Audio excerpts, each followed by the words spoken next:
r/ask Reddit. What's your own toxic trait? I ignore things that cause me too much stress until they become urgent and serious. Best Reddit thread I ever read, one of like 4 actually useful ones, was from a fighter pilot about stress management. He said stress is really just a list of things that need doing. The stress equals the volume of things. Now, if I get overwhelmed on one task, I just list everything I have to do and tackle one after another until I have extra emotional room to tackle the tough thing. Once the tough thing is done, the list is once again easy to tackle. This is my process for doing everything from going to the gym to running companies. Understand stress as an issue of quantity rather than as an emotional failure was major in my life. Edit. Not because I think I am at all interesting in any way, but because people have asked. Here are links to other threads that I value, pulled from my saved. This unfortunately doesn't work for me as I have ADHD and that comes with executive dysfunction.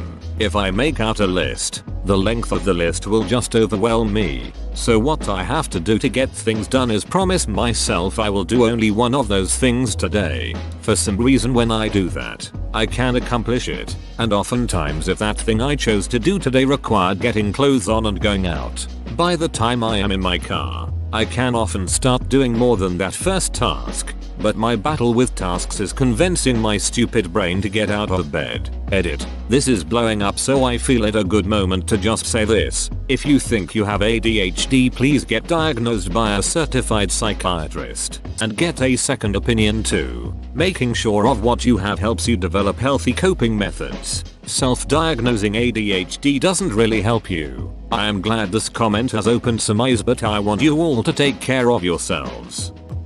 I interrupt people if I feel like I know what they're going to say. It's ducking annoying edit. Wow. Just got off work and came back to this massive response. Thank you all for the awards. You guys honestly made this memorable enough that it will most likely stay with me in conversations and possibly help me to stop doing this.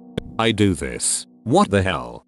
I've managed to contain myself from doing this, but the problem is that when I think I know what they're going to say, I pretty much check out of the conversation until they're finished. Or, I'll pre-plan what I'm going to talk about when they are done, which basically is nodding my head and pretending I'm listening all the while thinking about other things or different responses. I don't like that I do this, and sometimes I have to concentrate really hard and force myself to empty my mind and focus on the other person, but it is difficult sometimes.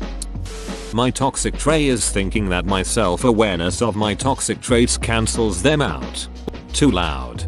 I'm terribly sorry. I'll be quieter next time. I'm really bad at keeping up with people I'm genuinely interested in getting to know, and when on occasion I succeed, I can't help but feel I'm being creepy.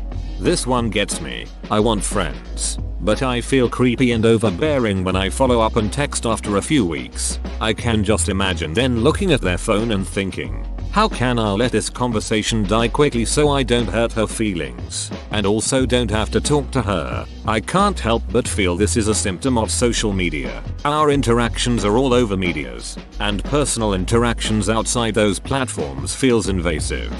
Yay. Definitely I used to feel this one. I think it must come down to low self-esteem. But I started getting over it when a friend of mine told me to just reverse the roles and say to yourself, how would I feel if this was me receiving this message? It's almost always a positive when someone reaches out, you know.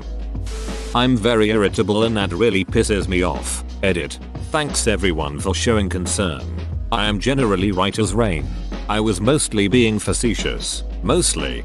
I feel this one hard. The worst part is that as I get older, I realize that it rarely to do with the other person's situation but just my own anxieties playing out in unhealthy ways.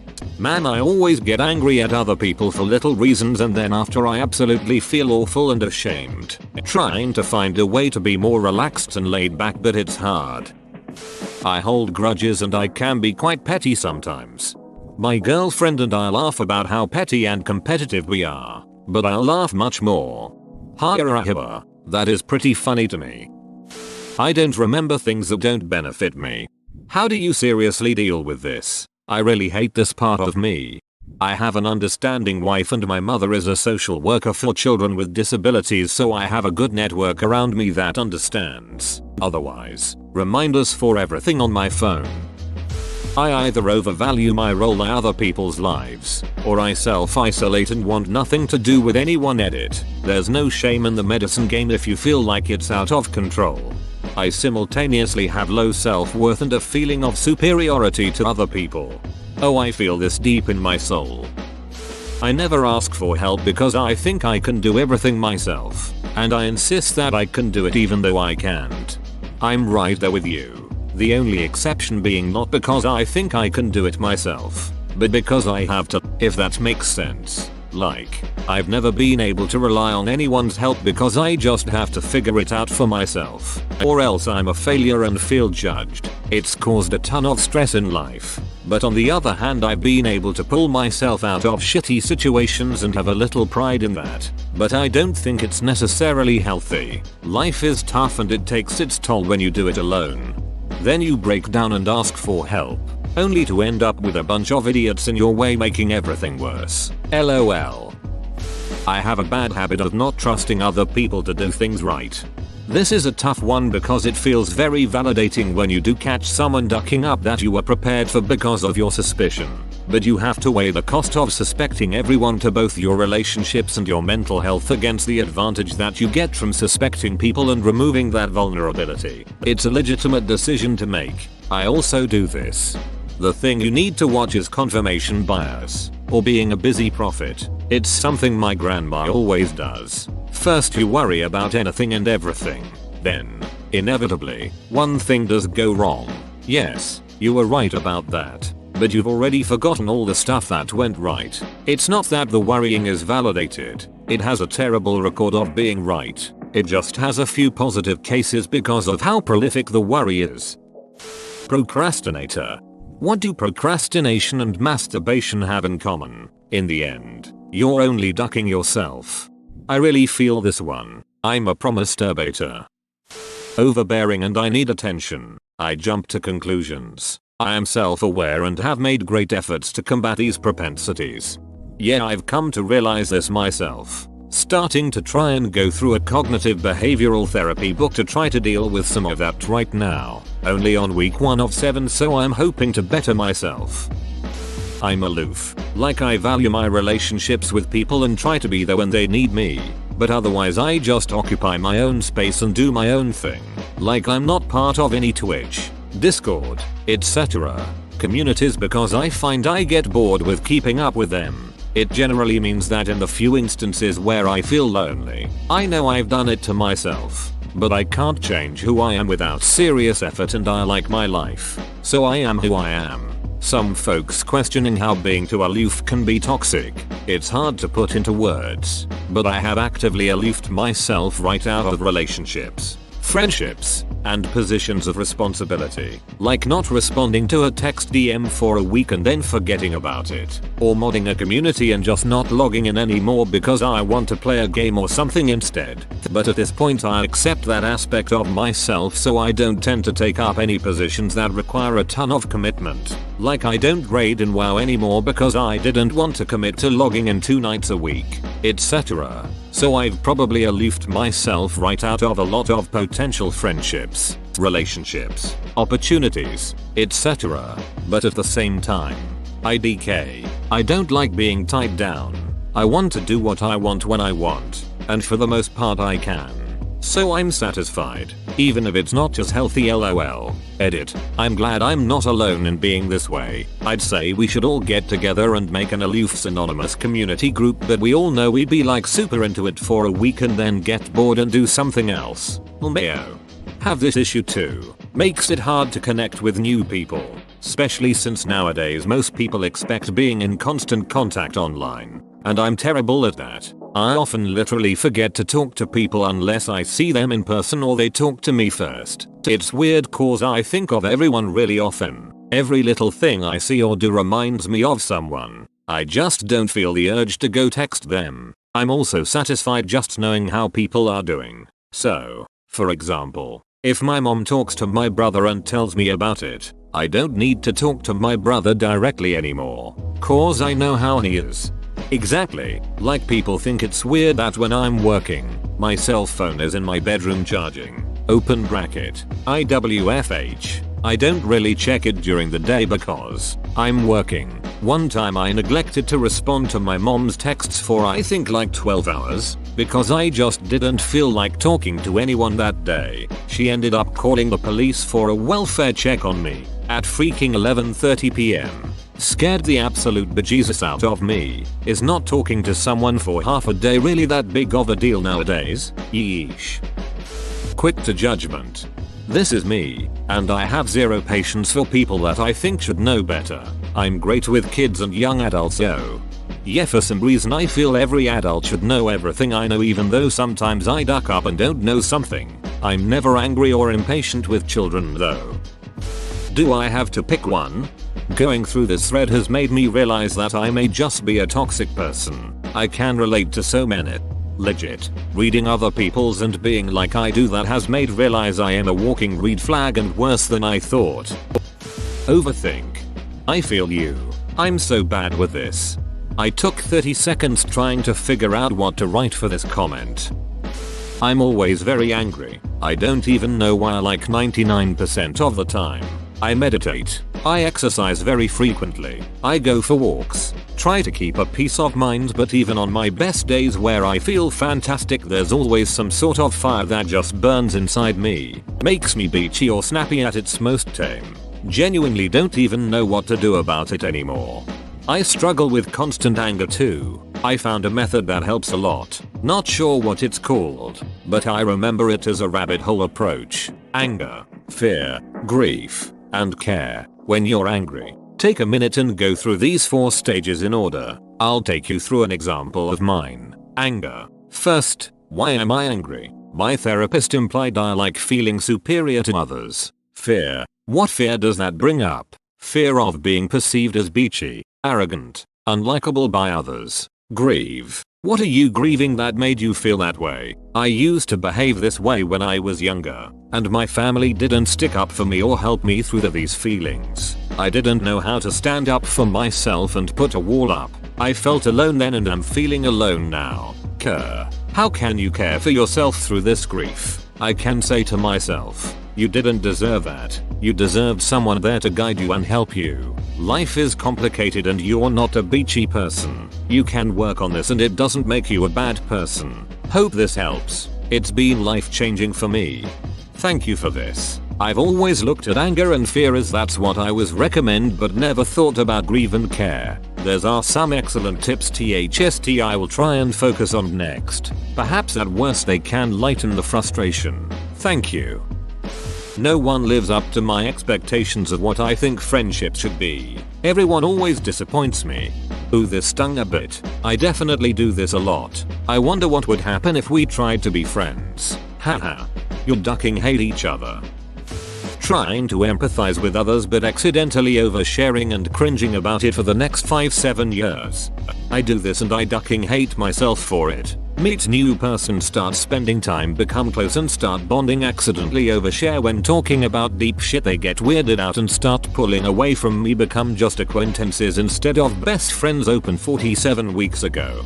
Oh duck, this is so me, and the years thing is not even an exaggeration. I have situations that still haunt me from 10+ years ago, and no amount of reasoning with myself seems to help.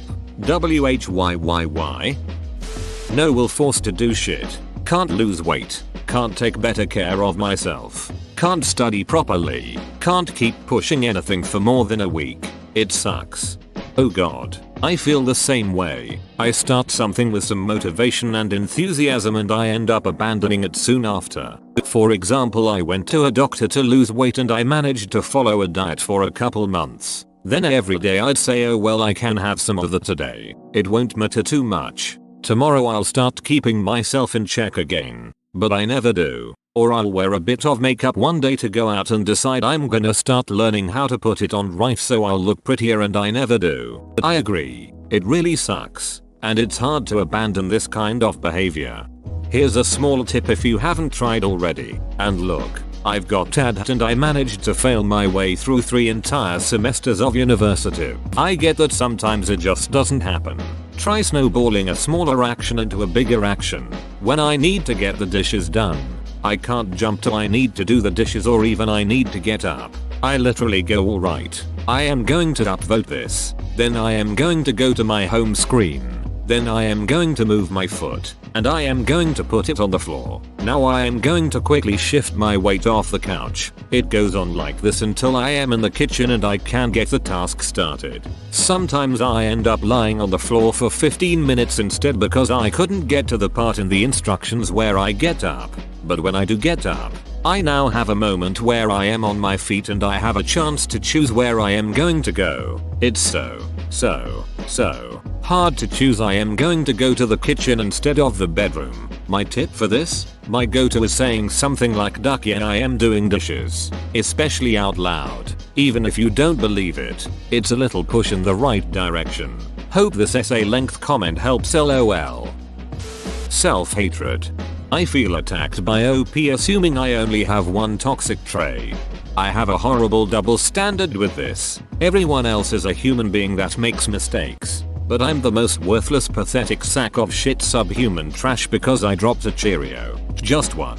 I hate myself so much that I'm entirely unforgiving of any mistake I make no matter how insignificant. I keep my anger really pent up a lot and every once in a while, I just straight up snap. It's not violent or anything. It's just a duck ton of yelling. I feel you on that one. I'll snap at minuscule things. At times. It sucks. Big time. Oh, that's a goodie. I let it out slowly in little passive aggressive potshots and remarks. But never get what I'm sure is a satisfying moment of release. LMAO. I love this whole r/ass critic post. Everyone gathering round to say people suck and so do I. I have a lot of hobbies. But they're all solitary things. I'm too comfortable alone and it makes me seem distant in all of my personal relationships. I have a lot of hobbies too, and I look forward to the weekend to do them. But then my BF wants to go do something and I just don't want it. I have to force myself to go out with him for the sake of the relationship. I am incredibly reluctant to show any form of weakness, or anything that I twist myself into believing is weakness. Got a cough? I struggle to breath, holding it in, before I cough in front of anybody. Am I sad, morose, hurting? You'll never know because I have mastered the neutral inexpressive face. Bet you can't tell who got told they were too sensitive growing up. Username checks out. I expect everything I want in life to just happen, yet I do absolutely nothing to try to reach those goals. Probably my most significant toxic trait is profound laziness. In school I was the student that had one notebook for all of my classes. Almost never took a lick of notes. Read the Spark Notes as I was walking to school. Did my homework the night before it was due, or even sometimes the day off, and all in all just did the bare minimum to survive and pass. If the opportunity cost of an assignment was higher than its proportion to my final grade, I just simply didn't do it. Now that I'm many years older but WFH, and have for 23 straight months now, almost to the day, actually, I'm finding myself facing many of these same flaws over and over again. Case in point, I'm here on Reddit in the midst of completing tasks for work. I'm the person that does one small minute task and then returns back to my socials for the next 10-15 minutes before moving on to my next task. Been evaluated for ADHD? I thought I was the laziest stupidest ass beach in the world before I started ADHD meds. I'm unmotivated. I'd much rather daydream all day than do literally anything. Also me before ADHD diagnosis. It made me really sad. Meds give me some of the energy I need to get moving. I get curt and rude when I'm stressed. Same. I kinda become passive aggressive and try to get people to go away until I figure shit out on my own. Same. I know I'm being beachy, but it's so hard to control. I have zero poker face and wear all of my emotions prominently on my sleeve. I'm almost 40 and it's still hard for me to manage, whether I'm in a personal or professional setting. I hate it.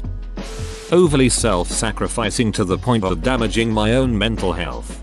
You are a pleaser. You want others to be pleased. It reduces your risk of pain at the expense of actually getting a positive want. It took a confrontation between my parents and wife to finally realize this for myself. I couldn't please everyone. And guess what? I didn't want it. It was relieving. Is something like that what you are feeling? When I feel like I'm being attacked, Especially when I feel like I'm being ganged up on. I can get very defensive. Same. But I often feel like I'm being attacked when I'm not. Criticizing something I like, challenging my idea, you're attacking me personally and I need to defend myself. My apathy is both a great and awful trait. It depends on the situation. Me. I don't care. Other people. But you should care about this. Me. And yet, no, I don't care. What's weird is that I am very self-aware about it. But it doesn't help. It's like, me. I don't care about this me, but I probably should care about it me, and yet I still don't. I don't want to talk about what's wrong, but I will get upset because you don't know or understand what's wrong. I'm jealous. I am. too. One thing my therapist told about that helped the most is realizing when I'm catastrophizing, where you imagine the worst case scenario. To combat this, ask yourself what's the absolute worst outcome, what's the absolute best outcome, and what's the most likely outcome based on how well you know the person. It's helped me so much, but you have to recognize when you're doing it. Also, meditation helps a lot.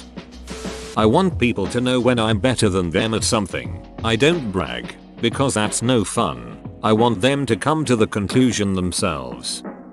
I am a manipulator, not proud of it, but can't get rid of it, and of course self-hatred. Same. I double speak all the time. I keep track of people's viewpoints so I can make them think about me in the way I want them to. It's not even really with effort. It just kind of happens. On the plus side, everyone likes me and I get what I want, lol. Self-hatred comes with that though. You get the idea of, am I a piece of shit because of this? I've decided I don't care as long as I don't hurt anyone. I don't enforce boundaries and get upset about nobody respecting them. Can't let things go. Edit. This has been up for 7+ hours now. How has no one mentioned Elsa yet? My disappointment is immeasurable. Me too. Boss, I have a long and good memory, and my mind clings onto negative experiences and refuses to let go of them. There's people who've done things from years ago that I haven't and probably won't ever forgive no matter how much time passes. I'm incredibly stubborn and never give in. Sounds good, but when I am actually wrong and have made a mistake, I feel annoyed I didn't listen more. I'm a ducking gaslighter in relationships. I refuse to hold myself accountable for my own actions. I'm working on it, but it still sucks to realize what you put people through and you could be the cause for some of their trauma. The first step is acknowledgement. I'm proud of you for getting there. Hipster mentality. What I mean by this is that if something is popular, movie, TV, trends, etc., I will actively pay less attention to it until it is not popular anymore. I refuse to watch the new Spider-Man. Might watch it in a few years, lol. When non-conformity becomes a form of conformity in itself. Getting pissed when people I consider close don't understand me. I go above and beyond doing nice things for people without them asking because I think that's the only way they'll like me. Then I assume they hate me anyway, even when they say nice things. LOL. I care too much about other people's opinion of me. When I get too stressed or pressured or a few other things, I lose it and have difficulty doing anything at all. Alcoholism. I assume the worst out of everyone. You're doing something nice for me? There has to be a catch. You want to help me with something? I don't want to let you help me because I don't want to give you any leverage over me. Whoa, you made it to the end? You're a ducking beast. I'll cut you a deal. Smash like and subscribe for more curated content, bruh. It's free and that's a great price.